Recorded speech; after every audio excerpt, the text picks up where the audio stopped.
I went through the things, my little program, and told you about some of the things about who I am, the committees I'm on. Talked a little bit about how busy council is and showed you through the calendars.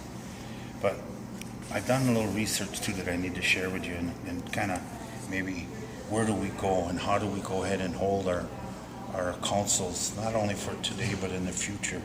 How do we hold them accountable to what they're making and what they're, and how some of the authority, some of the things that they're doing. But I found it quite interesting that this little Traverse Bay band of Ottawa Indians has this compensation, stipend, and travel policy for tribal council. We don't have that. This was adopted back in 26. I hear it's been revised, but this is some of the things that we need to do is create this policy so the council is held liable for where they go and what they do. And then when we start pronouncing what we do, we need to be transparent and we need to, not withhold that stuff. The Oneida is here. This stipend is supplemental to the full-time salary that they have. They have a full-time working council. They get $100 stipend for other meetings that they attend besides their full-time salary. And then they have general council meetings where all tribal members are also paid $100 to attend because they couldn't get a quorum. They get at 15,000 members and they need X amount of people to have a quorum. They couldn't get them there. This tribe, the Cherokee, they have an $800 and some million budget. Some of their council members make over $200,000. That's really, I don't know how anything like that would ever happen here, and it shouldn't. But the Jamestown, the Sokolem tribe, they are kind of in line with what we do. Right around $50,000, $60,000 for their council members they get. And then it talks about little things about this comparison, some of the other tribes that are out there. And I challenge you to go see what other tribes are doing and how they're compensating their council members. But there's a few things too I mentioned before is that I'd really like to see this policy adopted so that, and maybe set a limit. You can't be a free-for-all. It can't be a never-ending pot of money.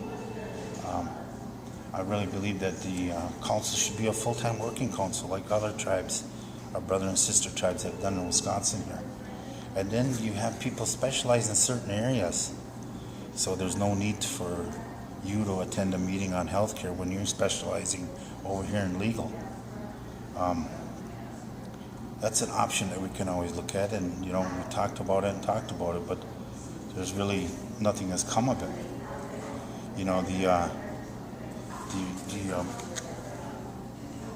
The statement that I get into here is it kind of spells out why I led you into this little talk, and that I hope you see how busy government is. I'd like to go ahead and conclude and tell you that I am very proud, like I said, of what I've done and the things that I participated in. And I'd like to conclude by telling you what one of not my heroes, but a person that I look up to is Fond du Lac Chairwoman Karen Diver. She was here to speak before, and she told us that every time too over there by them in Fond du Lac, around election time, they had people questioning the stipends, and people were always moping because they didn't understand what was going on throughout the year and what the council people were doing.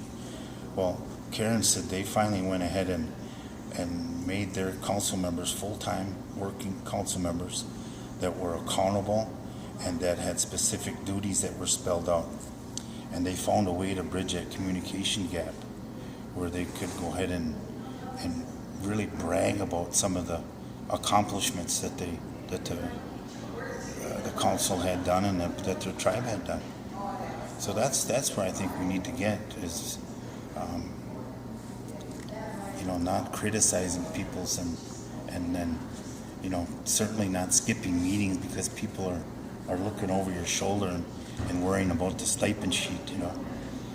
People voted you into office to represent them and not to sit at home and and skip meetings and worry about the stipend sheet. And so I wanted to share that much with you. So I think we talked about talking and answering some questions that were asked through Facebook and on the website at a different time.